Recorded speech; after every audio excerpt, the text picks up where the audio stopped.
Carlos, ¿cómo te va? Buenas noches. ¿Qué tal? ¿Cómo les va? ¿Qué tal, Pablo? El Gracias por equipo. esta yapa. Nos No, parecía que valía para, bueno, conocer tu mirada respecto de la presentación. Lo general, en un ratito Hernán va a ir a algunos detalles, algunas perlitas que por ahí yo quedaron. te iba a proponer que, porque por ahí yo no puedo saber lo que va a decir Hernán, que Sí. lo hiciéramos juntos, porque seguramente muchas de las cosas que yo voy a decir se las voy a estar sacando a él, es decir, es un Corremos, lío. No corremos, pasa nada, Carlos, corremos por el riesgo. favor. Avancemos No, con la no, mirada pero y se va sumando Hernán, Hernán, dale. lo hacemos juntos, porque incluso yo estuve trabajando sobre algunos datos del CEPA y demás, Muy así bien. que trabajemos juntos. ¿Por dónde arrancarías, Carlos? ¿Cómo? ¿Por dónde arrancarías? Primero, porque los supuestos macroeconómicos con los que se basa todo este proyecto, es decir, presupuesto, yo lo expliqué infinidad de veces, incluso cuando yo presidía la comisión, es presuponer, no es un balance, es suponer escenarios, cosas que pueden pasar, etcétera, etcétera, dentro de una cierta razonabilidad y sobre todo tomando datos de donde se arranca. Entonces, la primera cuestión es que están arrancando, es decir, el presupuesto del 26 se hace sobre los datos del 25. Ujú. Para el 25, esta gente está diciendo Esta gente lo dice. que la inflación va a cerrar en 24,5 Ujú. el año. Sí. Para cerrar en 24,5 el año, se necesitaría que en promedio septiembre, octubre, noviembre y diciembre fueran 1,1. Más o menos la mitad de lo que viene siendo los últimos tres De meses, lo ¿no? contrario, ya estaríamos en valores distintos. Sí. Para el año 2026 pronostican 10,1 de inflación, lo cual supone que el promedio de todo el año tiene que ser 0,81. Ujú. Digo, primera cuestión. El tipo de cambio que toman para el cierre del año 2025 están calculando un tipo de cambio de 1.325 pesos. Se ríe ¿Cuánto Hernán. cerró hoy? Se ríe Hernán. Carlos, a ver, ¿es razonable seguir leyendo el presupuesto después de ver eso?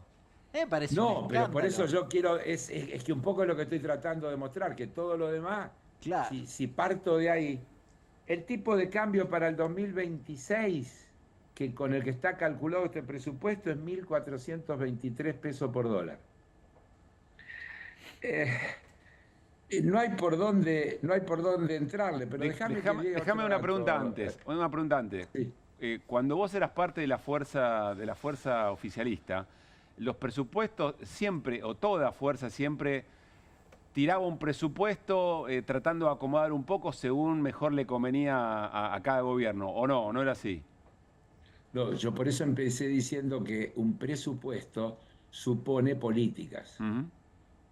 Entonces vos decís, vamos a alentar el consumo, entonces va a crecer y vamos a proteger la producción nacional de las importaciones, entonces va a crecer la producción interna, entonces esto va a generar que crezca el empleo, etcétera, etcétera, y vas Sí, hilvanando. sí. Acá tenés todo pata para arriba, todo al revés, pero además sobre datos que son insostenibles. ¿Sabés cuánto es el consumo privado, el crecimiento del consumo privado de este año, el que se toma como base para calcular el consumo del año que viene? 10,2. ¿Y entonces qué significa Y eso? bueno, todos los días ustedes se la pasan haciendo notas de empresas que cierran, de sectores que están en crisis, de empleados que se despiden, etcétera.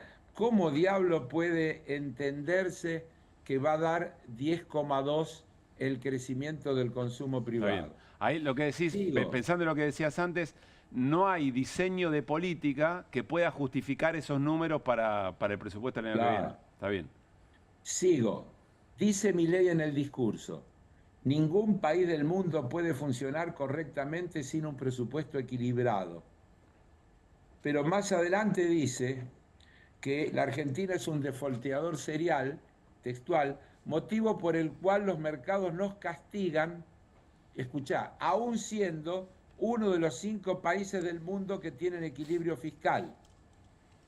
De lo cual habría que primero deducir que hay solo 5 países del mundo que funcionan correctamente, Sí. porque la frase anterior dijo que solamente funcionan correctamente los países con equilibrio fiscal. Claro. Bueno, Estados Unidos, ¿sabés cuál es el resultado? Déficit financiero 6,5 del PBI. China, ¿sabés cuál es el resultado? 8,5 del PBI. No lo digo para ser hincha del déficit fiscal, sino para poner en cuestionamiento esa afirmación del presidente de que solo los países que tienen superávit fiscal funcionan bien, y a la frase siguiente decir que solo hay 5 países que tienen en este momento superávit fiscal. Bien. Quiero decirte que cuando me pongo a mirar, Rusia tiene déficit, España tiene déficit, Japón tiene déficit, Italia tiene déficit, la Unión Europea tiene déficit, el Reino Unido tiene déficit, Francia, Estados Unidos, Brasil, China, que ya los nombré. Bien, después. Tengo que suponer, Uno de Carlos, los que eventualmente podés, que el déficit puede ser una herramienta una que herramienta, se utiliza en determinados momentos para promover la actividad. pero tenés que ser capaz de que eso sea sostenible, digamos.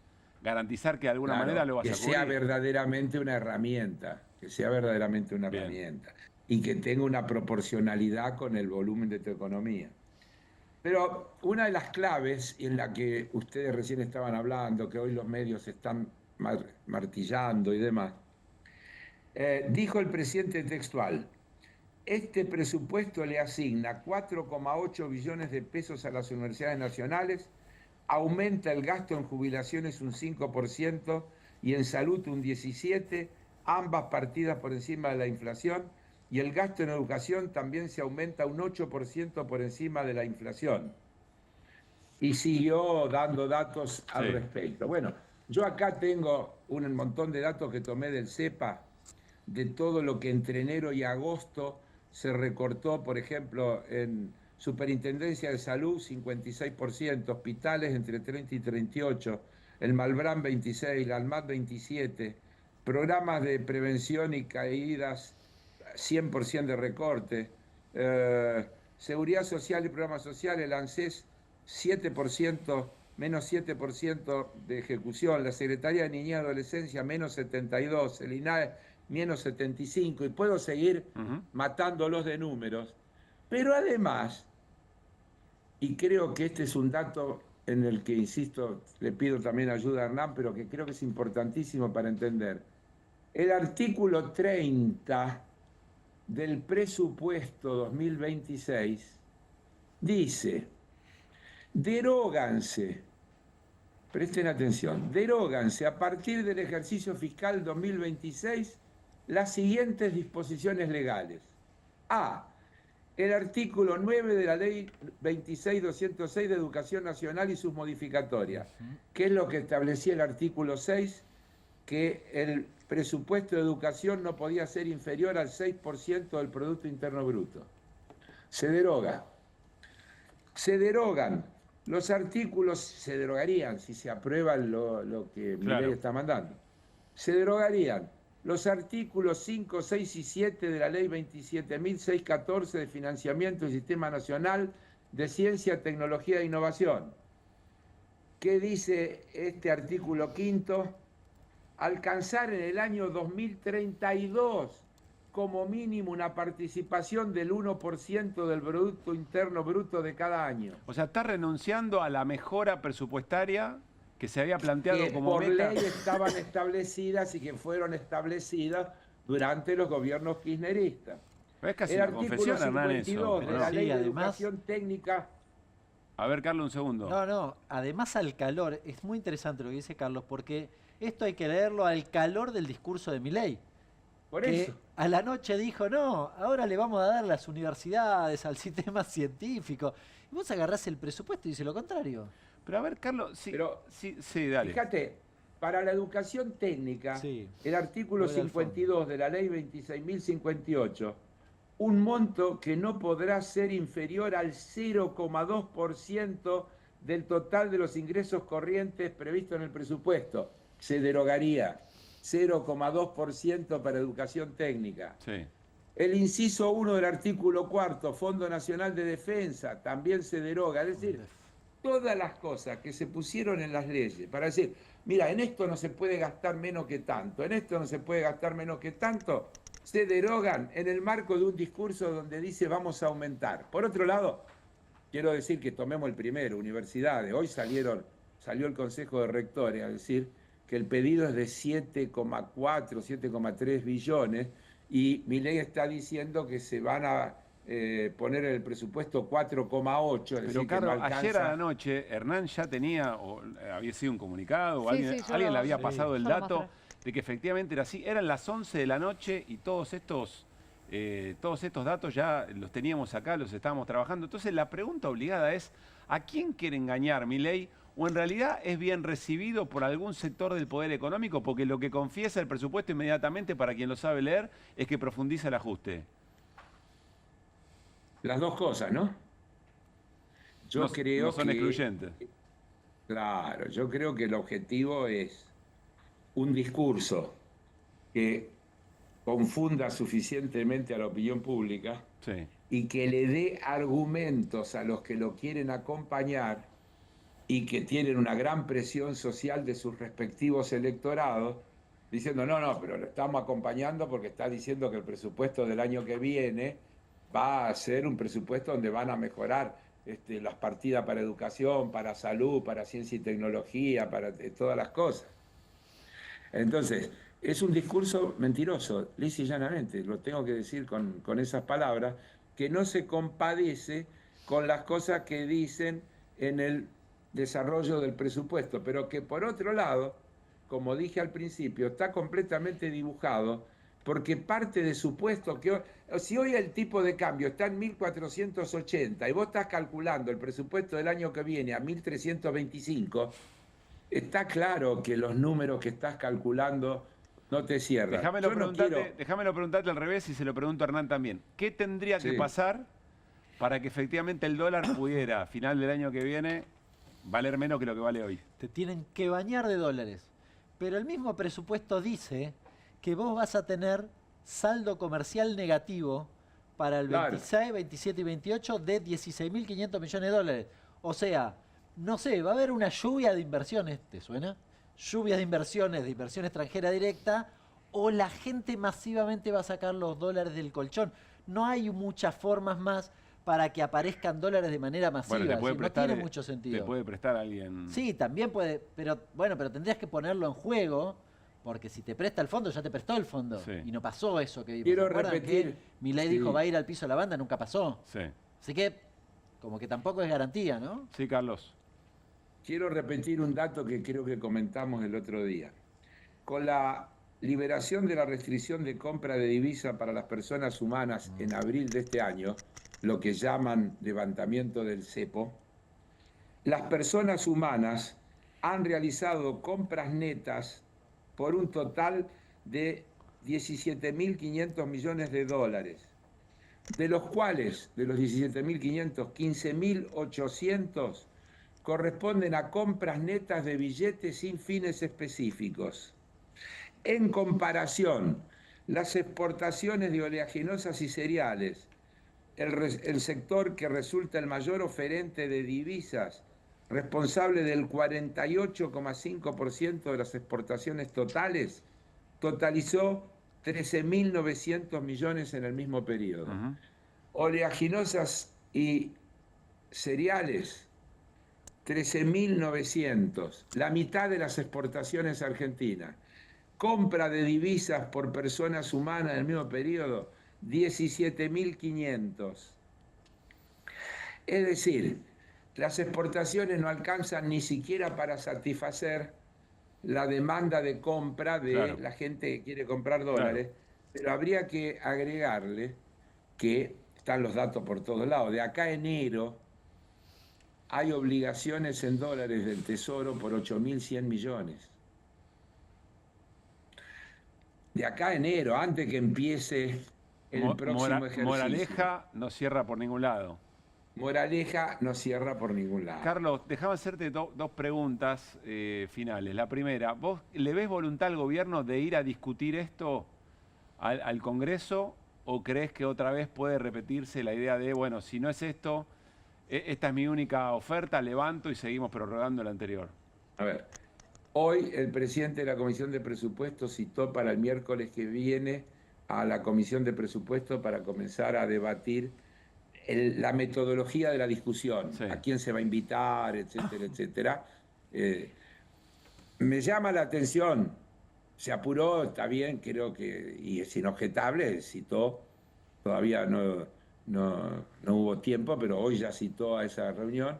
Está citando para el miércoles, que normalmente es un día de sesión, lo cual puede ser una jugarreta, porque si el miércoles que viene se convoca a sesión, no va a haber reunión de la Comisión de Presupuesto, porque si hay una sesión, las reuniones de comisión se suspenden o se postergan, no se pueden superponer. Es la misma gente que tiene que estar en una y la otra. Pero creo que se están queriendo curar en salud, Pablo, porque hoy estamos con la herramienta de los emplazamientos. No van a poder hacer lo del año pasado, salvo que lograran un acompañamiento, iba a decir complicidad, pero me contuve, un acompañamiento de una mayoría de la Cámara, porque los emplazamientos son por simple mayoría, no hacen falta 2/3 para emplazar. Carlos. Es decir, si no se convocara a la Comisión de Presupuestos, nosotros en la primera sesión que haya estaremos en condiciones de emplazarla y, como su nombre lo indica, es ponerle plazo para que dictamine y ese dictamen vaya al recinto. Y acá salgo al cruce de otra cosa que han tratado de instalar, que la discusión es aprobar o no aprobar el presupuesto. Y no es así. El presupuesto es una ley, como cualquier otra, que acepta que haya uno o más dictámenes. Puede haber, más te digo, cuando nosotros éramos oficialismo, el dictamen de mayoría tenía grandes diferencias con el proyecto de presupuesto que mandaba el Poder Ejecutivo, porque en la discusión con los sectores venían las universidades y pedían más partidas, venían provincias, caso típico, la provincia de La Rioja, que reclamaba el 1% que se le recortó hace muchos años, junto con el recorte que se le hizo a la provincia de Buenos Aires, y aparecen así innumerables cuestiones que por ahí en el proyecto original no vienen y que en el dictamen de mayoría se terminan incorporando. Y eso va al recinto y cada vez que nosotros hicimos un dictamen de mayoría, ha habido dictámenes de minoría, algunos simplemente rechazando y otros proponiendo alternativas. Pero Carlos, cuando Francos dice, si quieren romper nuestro equilibrio fiscal, que nos digan de dónde sacarlo, de eso se trata, por lo que estás contando, de eso se trata ir a la discusión honesta. Pero le podemos decir de dónde sacarlo. Por ejemplo, está bien, pero pueden aumentar las alícuotas de bienes personales. Está bien, pero quiero decir, esa discusión tiene un lugar donde darse y es parte de la regla de juego de cómo discutir un presupuesto. Claro, pero también sin convertir en sacrosanto que el resultado debe dar superavitario.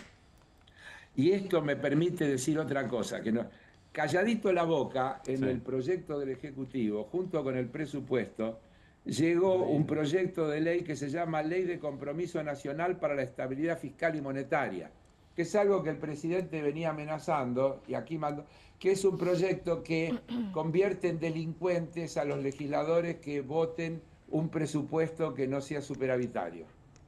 Creo que tiene muy pocas chances de tener éxito, pero es lo más absurdo que puede haber, porque plantea una limitación. Vuelvo a repetir, si el presidente dice que solo 5 países en el mundo tienen equilibrio o superávit fiscal, estaría diciendo que los legisladores de todo el resto de los países del mundo son virtualmente unos delincuentes, son todos delincuentes, porque han aprobado presupuestos deficitarios. Carlos, déjame preguntarte finalmente cómo ves la sesión de mañana, la votación de mañana. Recién compartíamos, Germán Martínez expresó alguna preocupación. Sí, yo estuve en una reunión de bloque, así que conozco eso. Tuvimos una reunión de bloque hace un par de horas. Mirá, ellos están trabajando vehementemente sobre todo lo trabajable, no es con nosotros no Sí. existe esa posibilidad, tratando de lograr, no te olvides que, como yo ya me he cansado de explicar reiteradas veces, la Constitución le da al Poder Legislativo la posibilidad de insistir con una ley vetada, para lo cual necesita una mayoría excepcional de 2/3 de los presentes, una gran mayoría. Entonces, si mañana hay 260, 260 diputados presentes de los 270 y pico, no, perdón, ¿cuántos son? 257, estoy diciendo una macana. 252 se calculaba que iba a haber presente. Sí. Hacen falta 168 votos positivos para sostener la posición y rechazar el veto. Un número muy alto y muy exigente. Y el gobierno está trabajando. Para eso salen todos estos anuncios. Para eso repartió plata en ATN el otro día. Y vos fijate que una de las cosas que el proyecto de presupuesto tiene, y me estaba olvidando y es muy importante, es un aumento del 105%, es decir, más del doble en lo que serían los ATN del año que viene.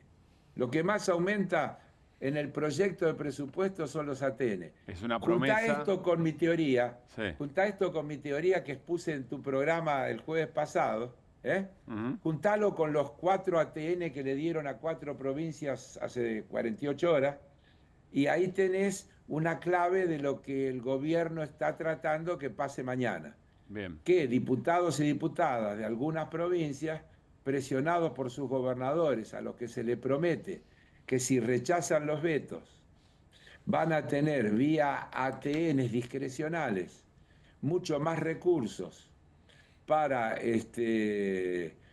poder resolver los problemas que tienen esas provincias, y sobre esa base lograr los votos suficientes para volver a tener un grupo de héroes que convaliden, lo dije al revés, pero desde convalidar y rechazar, que convaliden los vetos presidenciales y en definitiva no logren los 2/3 que necesita el Parlamento para imponer, y esto quiero decirlo para cerrar, imponer, porque la Constitución lo dice claramente, si se logran los 2/3, el Ejecutivo debe promulgar.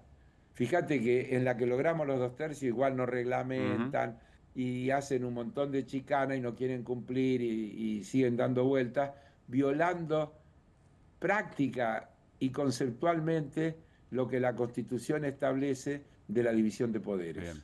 Bueno, Carlos, el jueves analizamos el resultado de la votación. Abrazo grande. Gracias.